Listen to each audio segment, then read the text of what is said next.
Je suis souvent interrogé pour savoir ce qu'est la différence entre la médiation dans une organisation, qu'il s'agisse d'une entreprise privée ou d'une entreprise publique, par rapport à la médiation au sens classique du terme.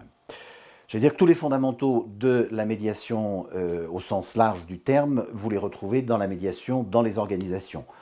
La confidentialité, le fait qu'il s'agit de maïeutique, le fait que le médiateur, qui est indépendant et impartial, vous amène à trouver vous-même votre solution, l'abandon du paradigme qui a raison, qui a tort, pour qu'est-ce qui est important pour l'un, qu'est-ce qui est important pour l'autre, tout ça reste dans la médiation, dans les organisations. De quoi s'agit-il en organisation? Vous avez plusieurs situations. Il peut s'agir d'un conflit entre deux collaborateurs. Il peut s'agir d'un conflit entre un collaborateur et la direction.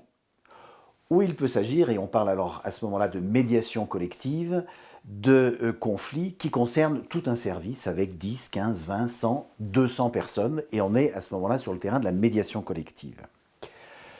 Pour ce qui est des médiations interindividuelles, il y a beaucoup de médiations qui sont nées de ressentis de harcèlement, de souffrance au travail, et la médiation sur ce plan-là est un outil extrêmement innovant pour pouvoir à la fois prévenir et gérer les risques psychosociaux d'une façon générale et la souffrance au travail en particulier.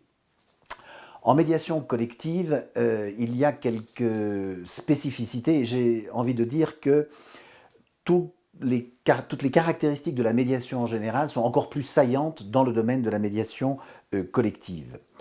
La question de la confidentialité, par exemple, est extrêmement importante. Quand une médiation collective va couvrir un service où il y a 60 collaborateurs, il va bien falloir s'interroger sur qui dit quoi à qui. Donc tout le travail sur le terrain de la confidentialité est une chose extrêmement importante.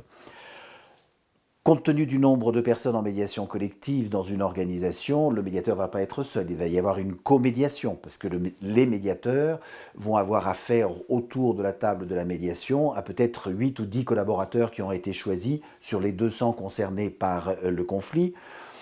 Et ces 12 collaborateurs vont évidemment projeter sur le médiateur tout un tas de choses avec lesquelles le médiateur va devoir œuvrer.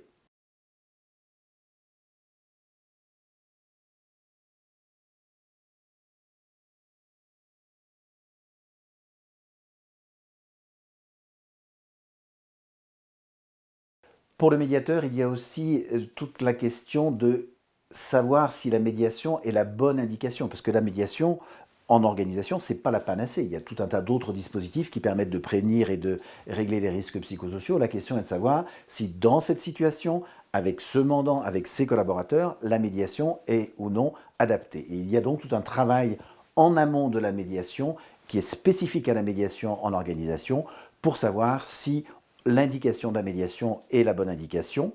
Élément également extrêmement important, c'est que le médiateur doit se garder de prendre la place des organes de décision.